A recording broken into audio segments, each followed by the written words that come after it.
bear with me. Facebook's giving me a little trouble.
Hi, everybody, and welcome to Friday Night Flock Talk. I'm Robin Sullivan of the Leather Elves. I hope you're all doing well. The palm trees help me feel warmer here in Maine. Got to do some housekeeping as we always start out. You can like the Leather Elves on Facebook to get notifications and check our Facebook page to catch surprise pop-up sales, things like that. You can follow the Leather Elves on Instagram, and you can also subscribe to our YouTube channel. So there's a lot of different ways. Gift cards. Okay, so for those of you that have put off shopping, as I have, we have 20% off sale on gift cards.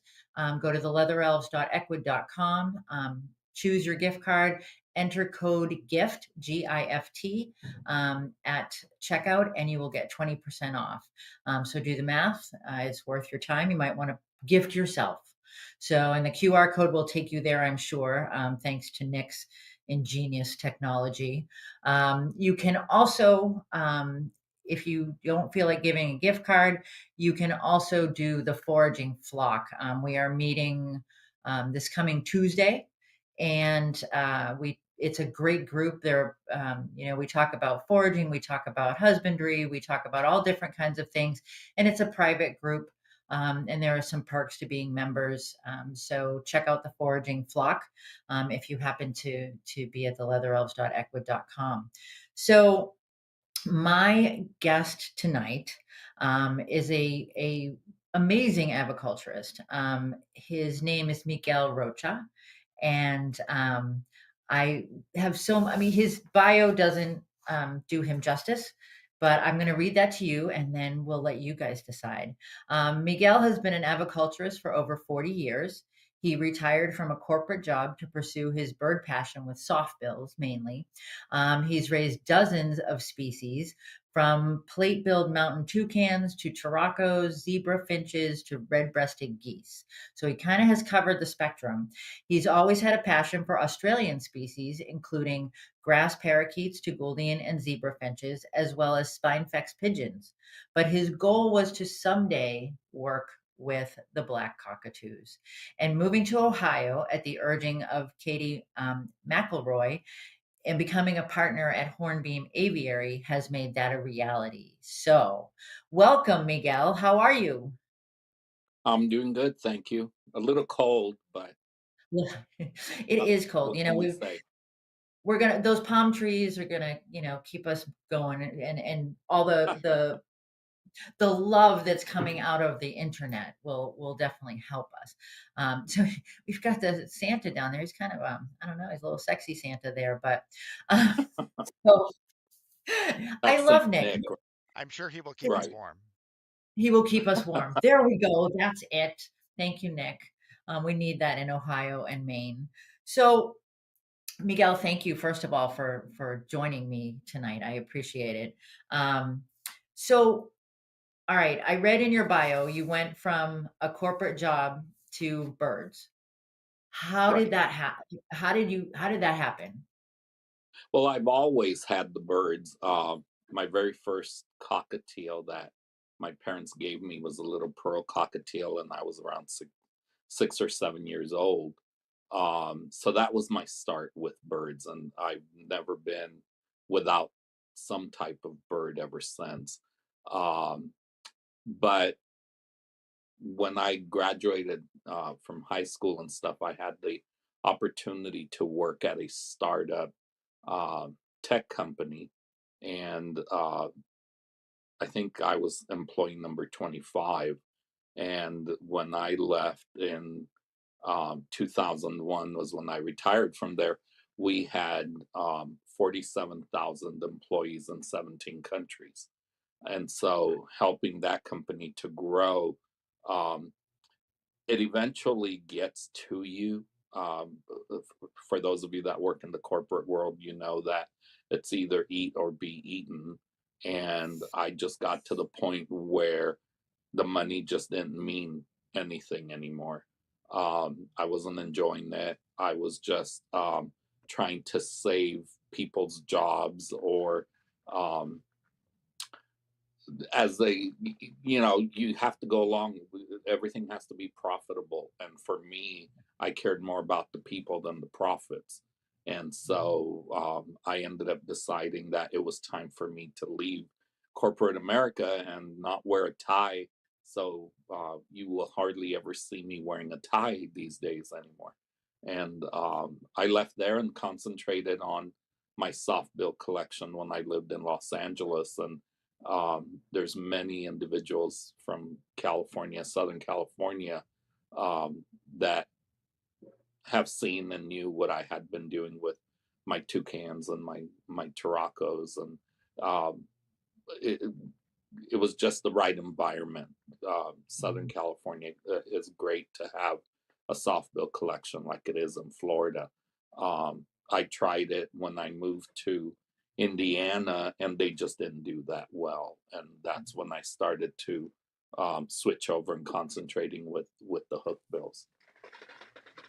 So, as far as I'm going to ask the question, and you don't have. It's not an incriminating question, but what's your favorite species to work with?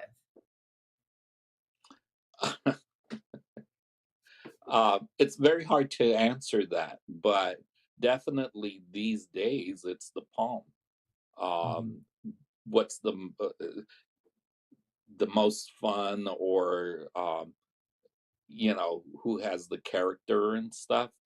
There's different ones. Toucans were great to work with. They were always inquisitive, always getting on your countertops and picking up stuff they weren't supposed to and stuff. But now with raising the baby palms and the red tails, um, they kind of do the same thing but in a different way. Mhm. Um, so yeah. So what makes the palm cockatoos different? People say, "Oh, it's a cockatoo." It's not. It's Well, so different. for one, it's a very ancient species. Mhm. And it's one of those things that, because they are so rare, it's like anything else in its human nature. We all want what is rare and what nobody else has. They are very unique species that when people see a cockatiel or a budgie or a finch, they're like, "Oh, I've raised those," you know. But you try to work with palms, and they will challenge you in every way. And it's one of those codes that once you think you've got it figured out, they will go ahead and throw another wrench at you. So. So once you're like, "Okay, I got this," and then, now we're gonna change the game." Yeah, yeah. Well, I'm nowhere near getting this.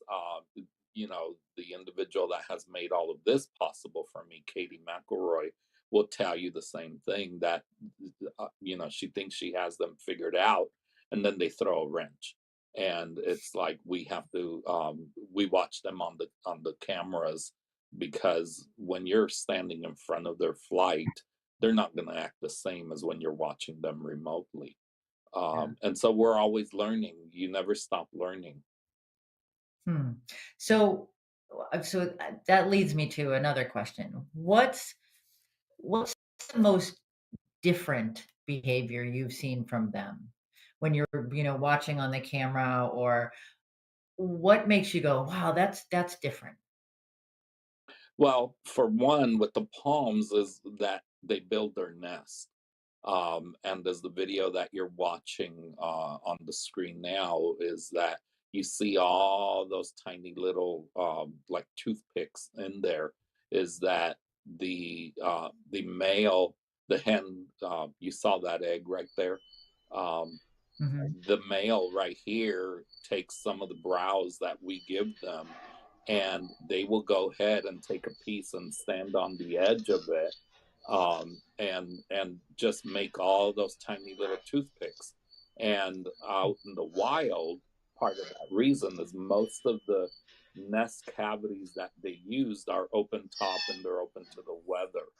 And so if it rains, that all that nest material that they've put into that nest will let water drain through, and that keeps the egg dry. And Wow. so in captivity, we need to give them the same, sort of duplicate what they do in the wild, and that's what that male is doing. Is that he's just making little toothpicks to make his wife, the beautiful home that she approves of. So, excuse me, does he just keep building on top of that and just until it decays and he puts more in? How does that work? Some do, some do. We have some males that are overachievers, and they keep on adding and adding. And those nest tubes that we give them, those are about 4 feet deep. And so there's a Okay. ladder that the hens and the males can go down on.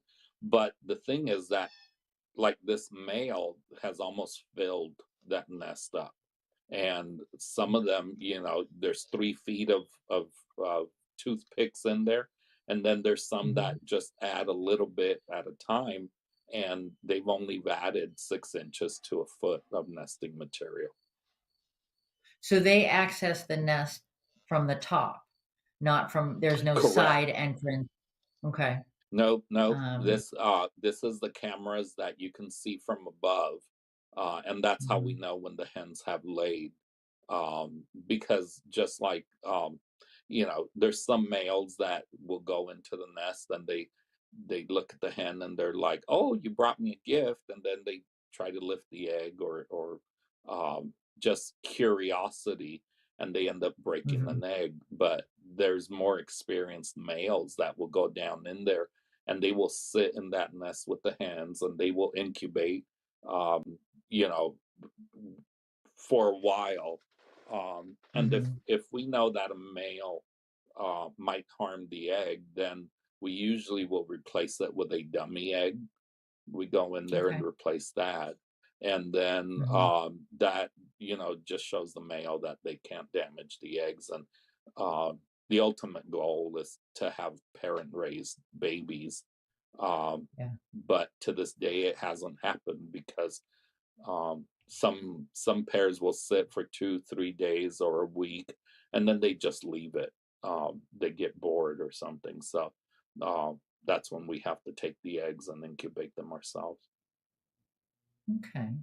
So, I just wanna go back to the birds themselves.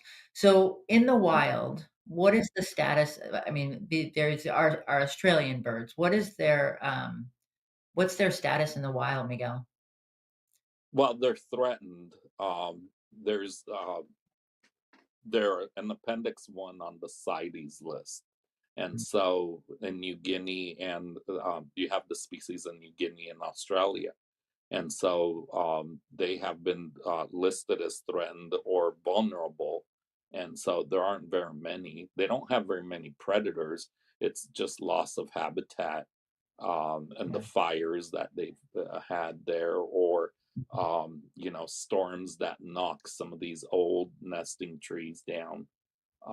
And so the other thing is that they only have one egg at a time, and the gotcha. success rate of that egg surviving and the chick surviving, it's very, very minimal.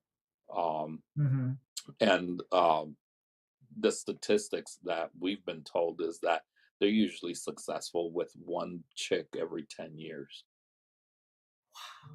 So do they only clutch once a year? So they only have eggs once a year? No, they only lay one No, egg per clutch, at but a out time. in the Okay. wild, yeah, out in the wild, they will only go ahead and probably nest once a year, or if they lose that egg, they might try again. But in Mhm, captivity, it all depends on the pairs. Some pairs might lay, 2 times a year, three, four. We've had some that lay up to 8 times a year, but that's mhm. very rare. They So get do on the this side. red tail go ahead. No, it's just every hen or every pair is just an individual pair, and like Mhm. some pairs will be overachievers, and some pairs they say, "Okay, I laid my one egg for the year, and that's it." It's done. Um, Right, so right. do they so the pairs, how do you Mhm. when you're first of all, how do we know that they're ready to breed? How do we know that they're sexually mature? Well, with palms, they take a very long time. Uh, Palms don't mature until they're 9, 10, 11 years old. So it's going to be a while before they start showing any signs. But right around that maturity date, you will start noticing the males and and the hens kind of displaying for each other. They do their little Mhm, dances, and the males will try to impress your hens and so forth. Um, it's just like anything else that you will see the behavioral change. Um, Palms are usually very docile cockatoos. Um, mhm, they're not. aggressive towards people. Uh, but every once in a while, you do have those very aggressive males that they want to protect that hen as soon as those hormones kick in, and you just have to be careful with them. Um, and your hens, you also have to watch them. You have to look for signs that they are accepting the advances of the male, Mhm. because some of the mistakes that can be made is that if you're not really paying attention to your birds, um, the hens will give you signs if they don't like that male. Um, uh, as you see the picture now, this is one of the aviary floors where we plant dandelions and other greens that the birds can go down and browse. And this is just Mhm. natural browse for them in each of the aviaries. And they will do everything together. Um, but if your hen and is trying to stay away from the male, then you better pay close attention, because they can get very aggressive, and those males can kill a hen if you don't remove her.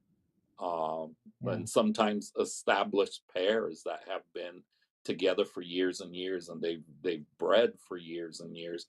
Um, the hens just get tired, and you need Mhm. to either um, take the nest box away from them, or um, put them in separate aviaries where they can still see each other, but Mhm. the male can't hurt your hen. And Okay. so, you know, Lori asked, do they mate for life?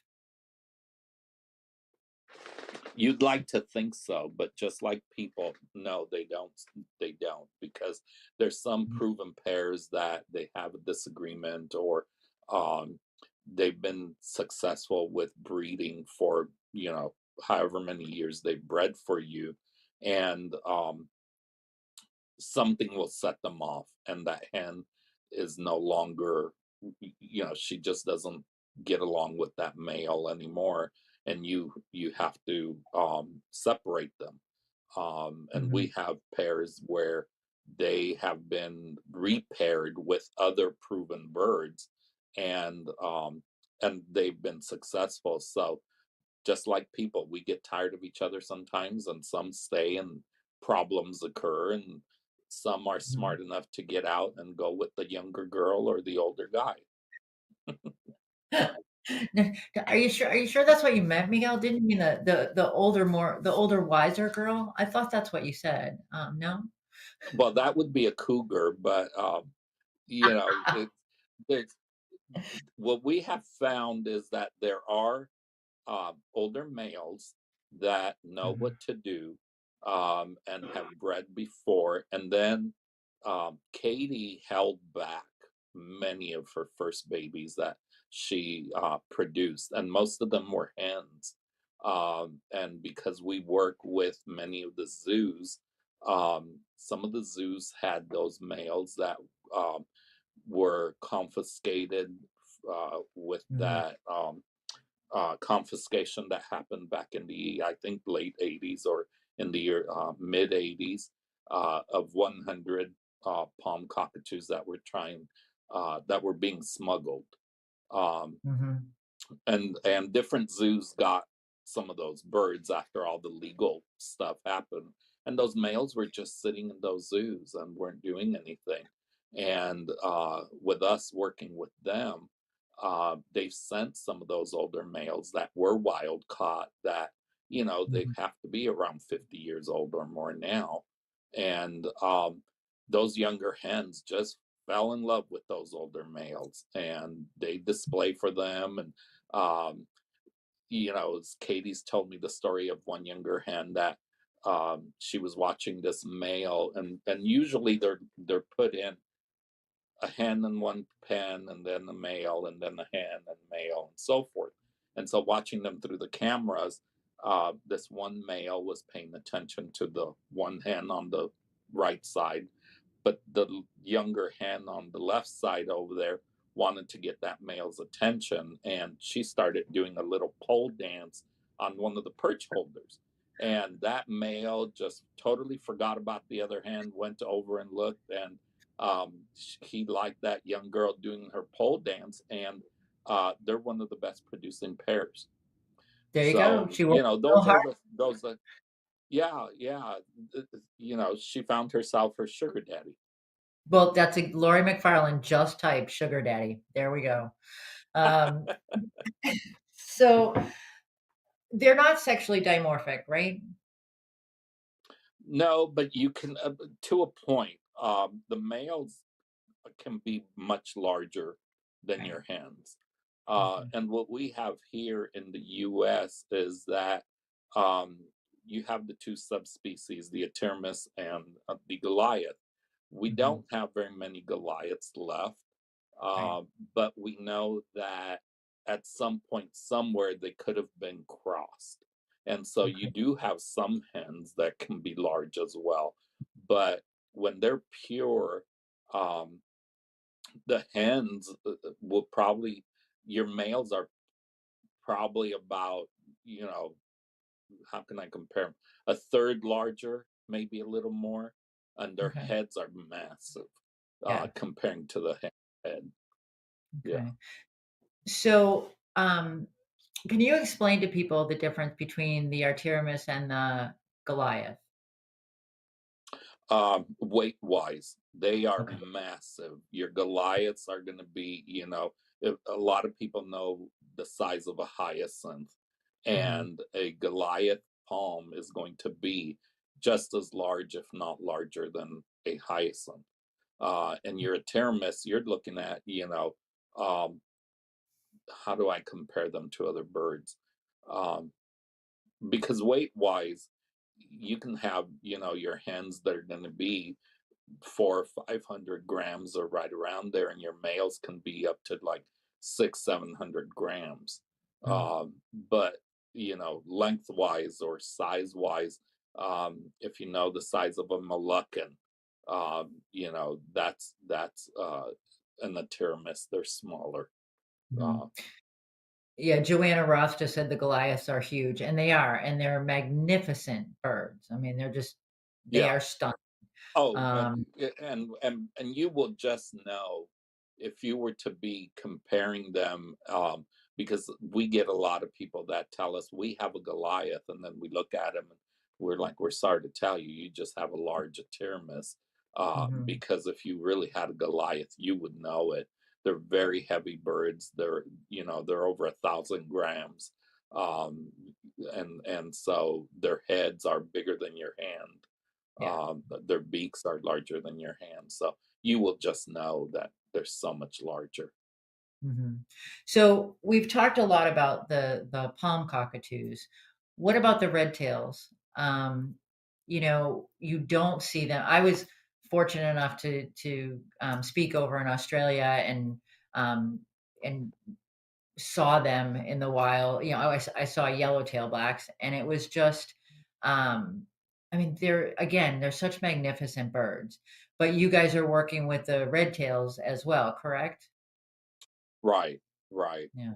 Um, as you can see behind me, that's my licorice.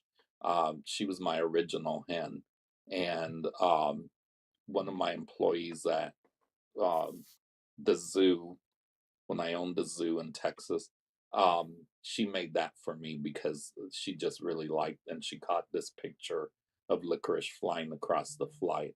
And so she was our original hen. It took me uh, close to 7 years to pair her up with the male that she's currently with, that Katie had.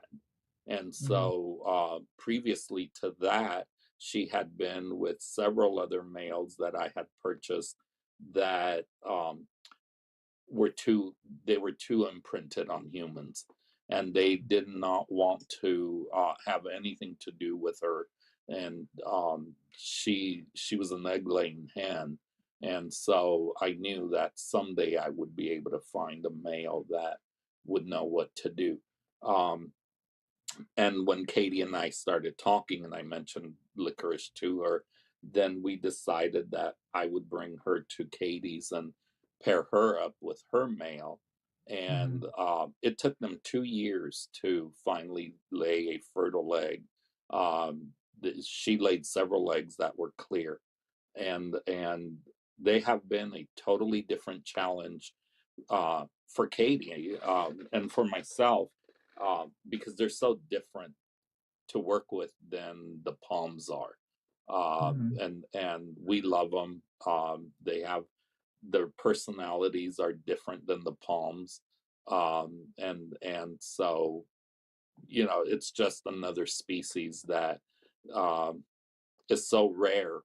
And part of what we want to do is we are trying to let her sit on her own eggs. Um, Wow. but it's been a challenge. We've lost several legs because we let her sit and try to incubate the eggs, but the male is still learning. He Yeah. um, he will go and he will bother her, and usually red tail males do not incubate, Mhm. but he wants to see what she has in that nest, and she does not want him anywhere near that egg. And Mhm. so sometimes she'll jump up to try to get him to get away from the edge of the nest, and when she jumps back down, the egg cracks or breaks and so Oh, forth. So what but we've been fortunate enough that we've raised a couple of babies, and we're currently raising a baby from them. And we raised one last year that we're holding. We held the ones back from last year, mhm. and so we are raising them um, to be breeders and not to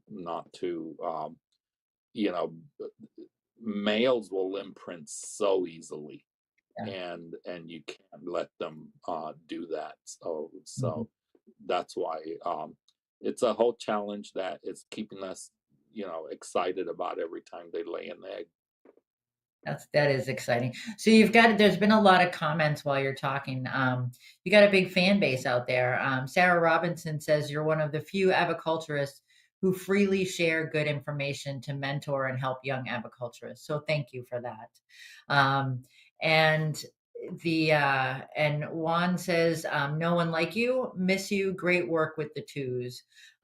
So you mentioned having her having your red tail incubate the eggs. Um, Mhm. how and it is a challenge. I mean, it's a challenge for so many. The birds need to learn what to do. They need to figure it out. Um, Right. but so you haven't to this point had parent reared offspring, correct? No, neither Okay. from the palms or the red tails. Okay. And if we see that a pair does tend to want to incubate, but we know that the egg is in danger because of the male, Mhm. then we do replace the eggs with dummy eggs. Okay. And we've had, you know, a palm pair recently where we know that male, as soon as he knows that the hen has laid an egg, will go down in there. And we don't know if it's intentionally malicious that he's trying to break the egg, or he just gets so excited that there's something new in there. And when he tries to move the egg, he just bites down a little too hard on it. And but one of the things that's great about having the cameras is that we know that if the lights are turned off for the evening, that egg is safe until early morning. And Oh. Katie was able to go out in the early morning and switch the eggs. But by then, as soon as lights came on, and so the male right away went down into that nest. Hmm. But the hen kind of protected that egg and kind of chased the male away from the egg. And we think part of that is that when they first lay their egg and going through the labor of laying that egg, if the male goes in there, the hen is still in, shock from the pain and laying and going through the labor. But the next morning, that's kind of gone. And so the hen knew what was happening, and she was Mhm. not about to let that male take her egg. Right. And so she chased, I mean, she literally chased him out of the nest box. And that was like a first for him, that it's like, oh, whoa, she's never done that before. And Mhm. so we were able to switch the eggs, and they sat on that dummy egg for, I think, a week and a half or so. And then Mhm. they just gave up, Yeah. but that's just another step towards hopefully someday being able to have them hatch their own babies and Yeah. raise their own. I mean, uh, it sounds like there's a learning curve, that for I mean, oh, there are there is. I mean, it's not like a pair comes together, has a fertile egg, and then, all of a sudden it's just I mean, I don't know. It feels like they need to No, go through. definitely. Yeah. They all do, and that's why we try to encourage them. And we know that there's some pairs that are successful. I believe it's the San Antonio Zoo that took many, many, many years, but they are finally able. They have a pair that raises their own chicks Wow. at the San Antonio Zoo. In the private aviculture, I haven't heard of anybody that has been able to do that, but I'm pretty sure somebody out there has done it already. But one of the things that I keep on hearing is that not very many people want to share information. And that's why you see on my Facebook page that I post some pictures and I talk as much as I can about them, and the interest that I get every time I post a picture and the video, and it's from all over the world. And we've gotten, or I get, messages all the time. Um, don't message Katie. Don't try calling Katie. Her number one priority is taking care of the birds and making sure that she loves her birds, and she has time for them. But if you message me and you need the help, uh, there's quite a few breeders all over the world that have contacted me wanting to Mhm. know what is that formula that you're feeding them on the video, and how do I do that? And I readily share that article, which I sent to Nick, and he'll post the link, um, because Katie wrote an article for the AFA Watchbird quite a few years back, talking about the story and how she developed that diet because Mhm. everybody was losing babies all the time. And so coming up with the diet that she did, um, I know that there's a palm baby in England named Miguel, because the people contacted me and the baby was about 30 days old and they thought they were going to lose him that day. And I sent them the article, they read it, they went out and got all the ingredients, and the diet, the hand feeding formula that she created, the ingredients are pretty much simple ingredients that you can find anywhere or can be Mhm. substituted easily, so anybody in the world can create this diet. And so uh, you see me there blending some of the ingredients to the consistency. It has to be chunky, it needs to be cooked, and the article talks all about that on how to go about doing that. But you know, when I see people from all over the world that are posting videos and pictures of babies that they've raised because of Katie's formula, Mhm. and how thankful they are, because they said I kept on losing them, and until I started making this formula, it's a lot of work. It's not easy making that formula, but if you're willing to put the work in there and you raise a baby, um, and this has nothing to do with the money. It's just the success of being able to, after losing several chicks, all of a sudden you are proud of yourself that you were able to do it, because a lot of people are they were ready to give up on breeding palm cockatoos, and they can be difficult. They do have their challenges, but when all the elements click together and they come together, and you see Mhm. that baby, flying around in your nursery, it feels really good. Oh, yeah. So you mentioned that it has to be chunky, which is a little bit of a departure from what people are used to. Um, eh, I want people to read that article. I want you the QR code will take you there. There's a link in the comments as well. But I think, you put I love that you share the pictures. I love that you are working with people all over the world. And I think it's really important that that sharing does happen. I mean, that's why I do this on Friday nights. I love talking to bird people and finding out different things. So what are we looking at here? Is this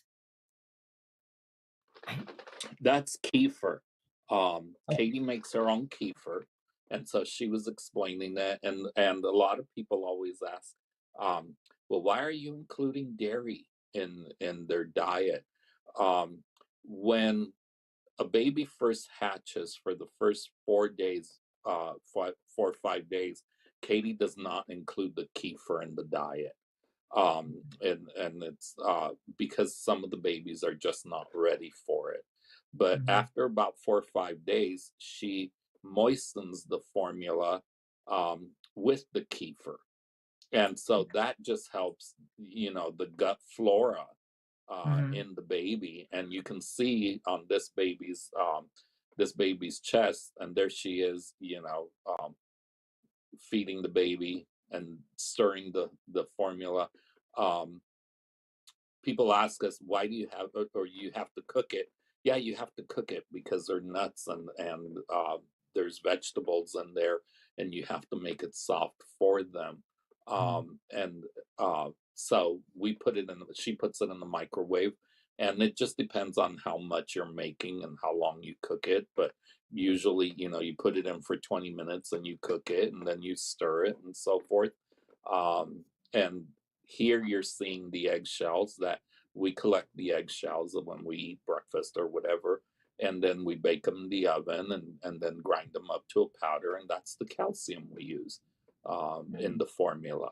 Um, and here's, you see coconut oil, and you see chopped up broccoli in there, and this is, I mean, you see how chunky it is before it's cooked, and so after it's cooked, then it's soft, and it keeps in the refrigerator for about 4 days, Mhm. and you just bring whatever amount you're going to need and add a little bit of kefir to it, and you feed it to the babies. And do you vary the amount of kefir as they for consistency? I mean, It, it does it yeah, you just have to look at it, and Mhm. the article explains that, because um, you don't want it too dry. They need their moisture, Sure. and so um, you see the consistency right here where she's feeding this um, baby that's about 4 or 5 days old, and So see you how feed with this and you can't use a syringe with this. It's right. too chunky. And part of the background with the chunky formula is that commercial formulas are very powdery.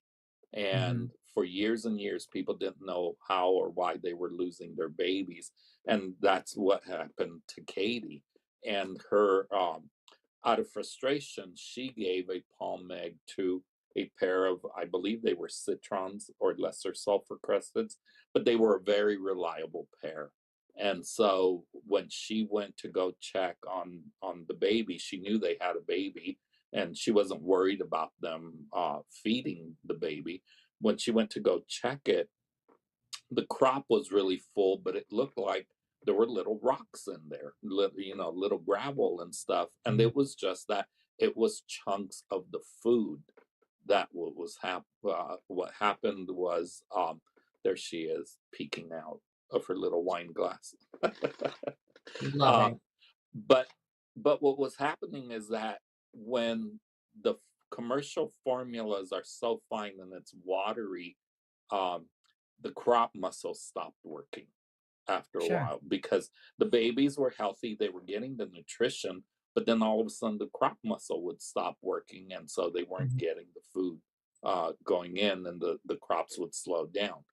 Um, when she saw that this baby had a full crop and it was like big chunks and so forth, that's what gave her the idea for the first, development of the formula that she now feeds. And uh, once she started doing that, it gives the crop muscle something to keep doing. It Sure. keeps working because it's breaking down those little chunks. And this is that same baby that you guys just saw.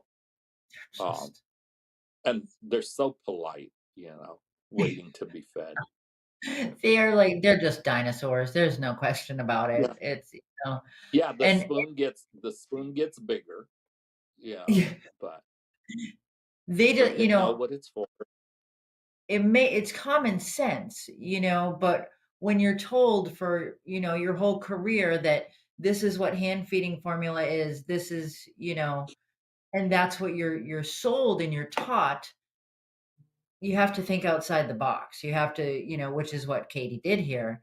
Um, And Carrie that's Ellen what she did, and go ahead.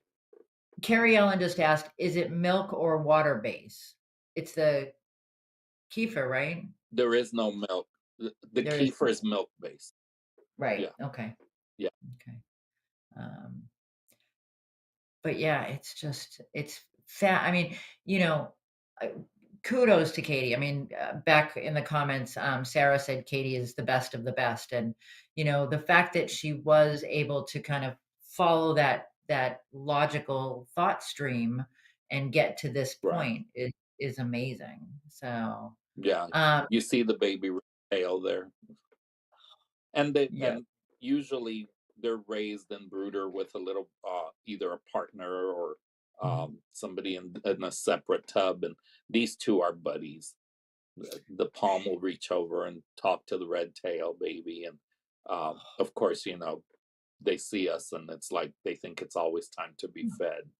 It's the food bringer. But going Yay. back, yeah, but going back to the thing, and then I think part of why Katie and I really get along, and that we're doing this, that we're partners in Hornbeam Aviary now, is that she is always willing to share information.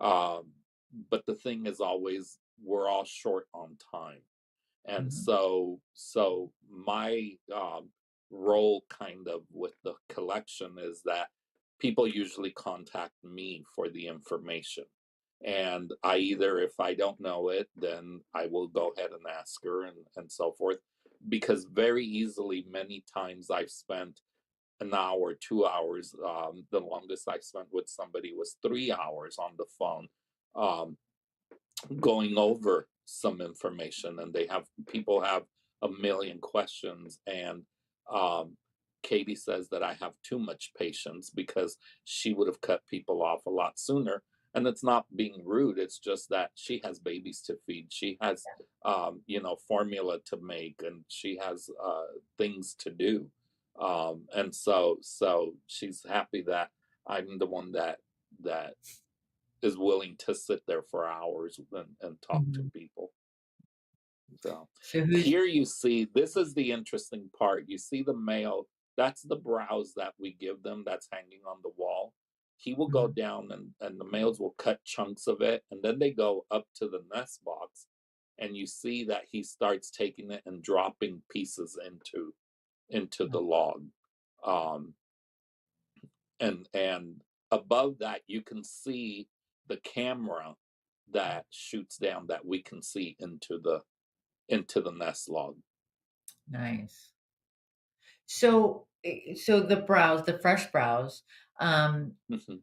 I mean, my passion is enrichment. That's enrichment at its finest right there. He's being enriched by Oh yeah. working.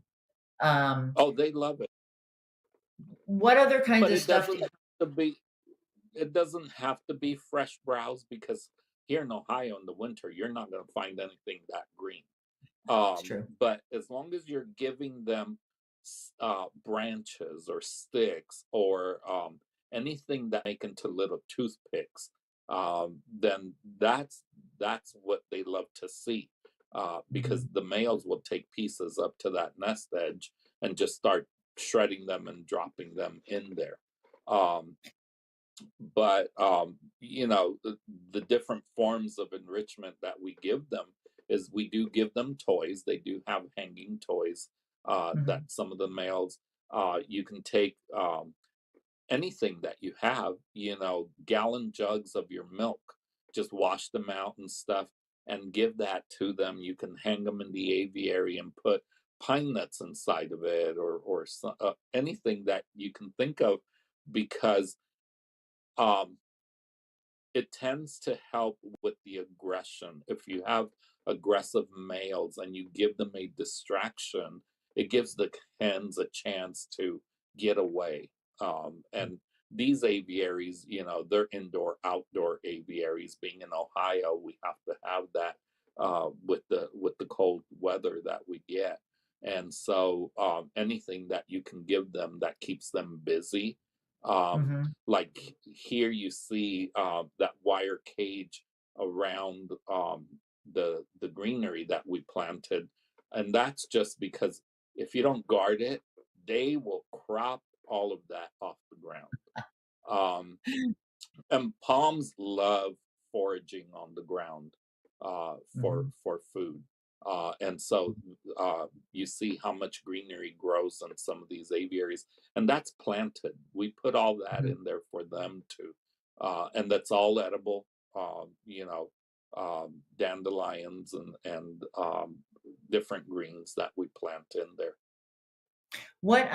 So the dandelions are great, I I was talking, I think it was to Carrie, about Jeannie Pattison going over a Hmm. fence in her skirt to get dandelions that she could bring back to her birds.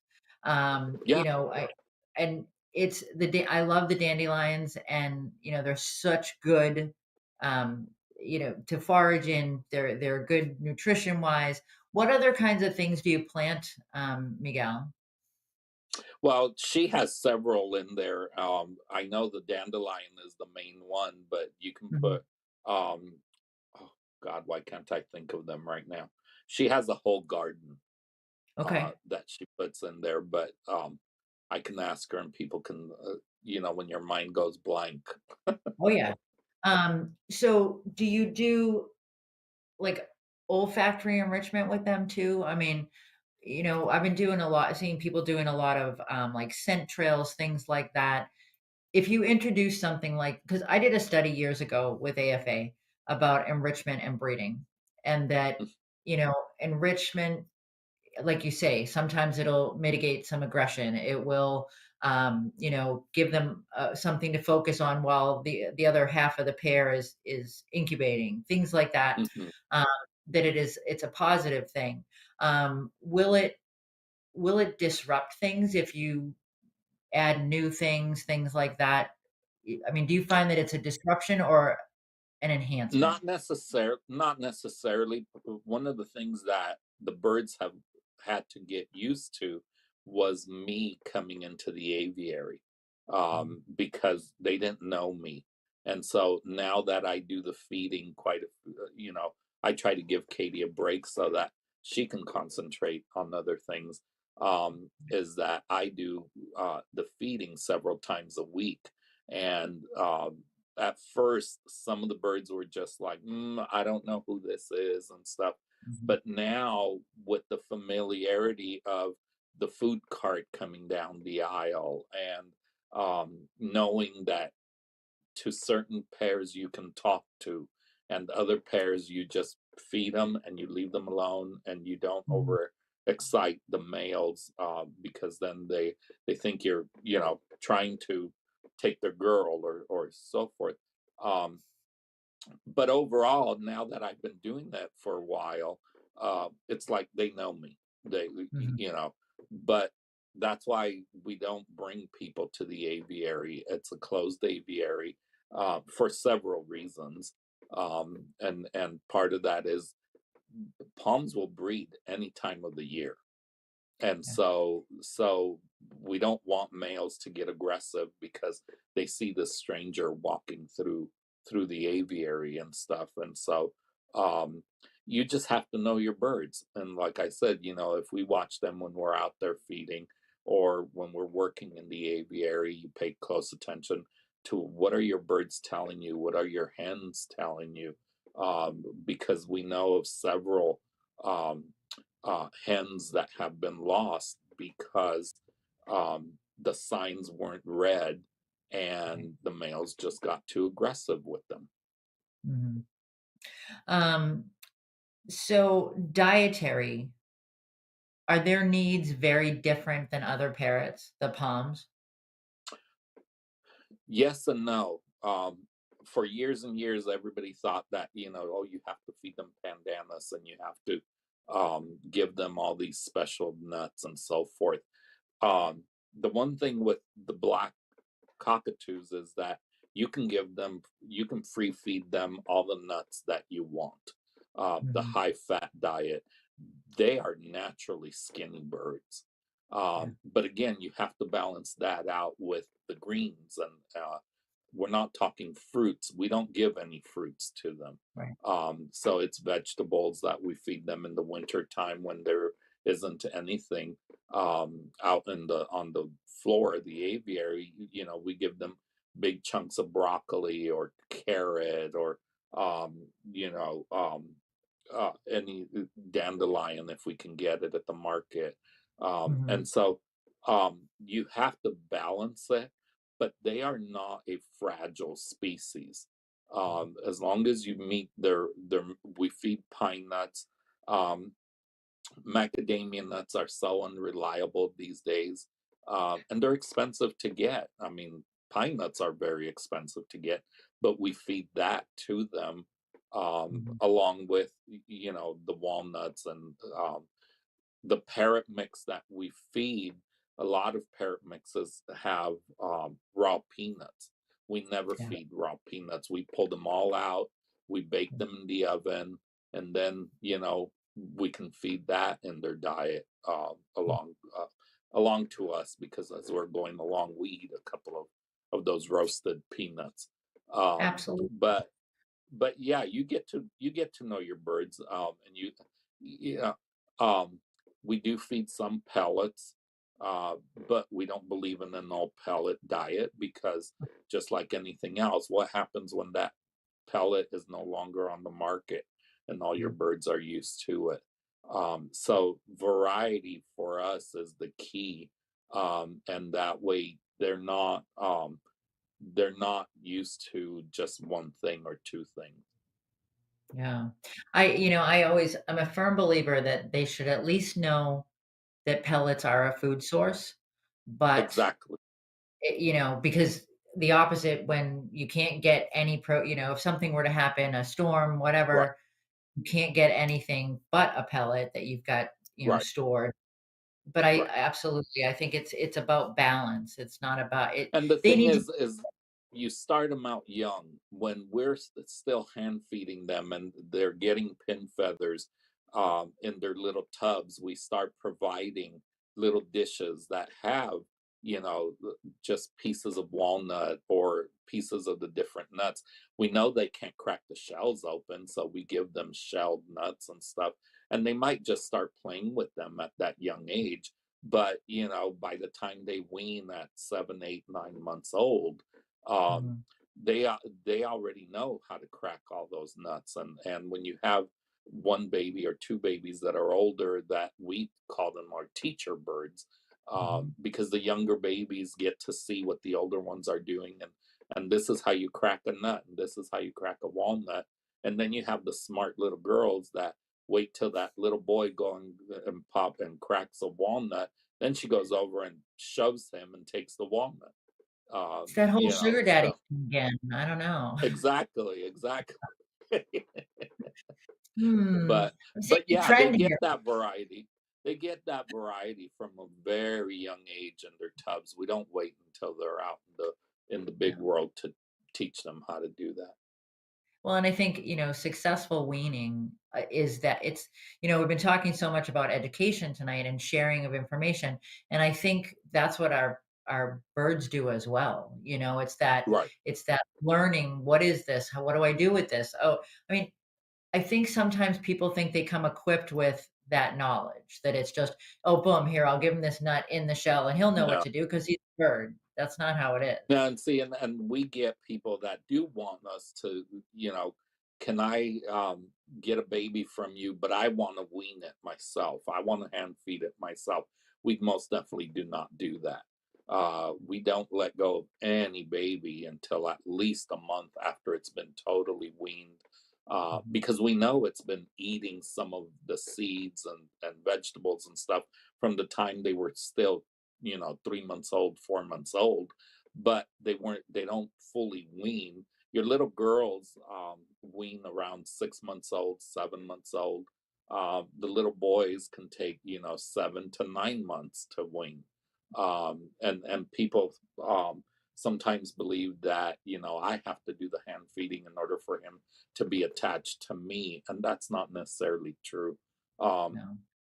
Palm cockatoos, they're babies at a 1 year old, 2 years old. They're still acting like babies, and so Mhm. that opportunity is there. But we just want to make sure that when you take a baby home, that they're not going to need any hand feeding because they've been on their own for a while Right. already.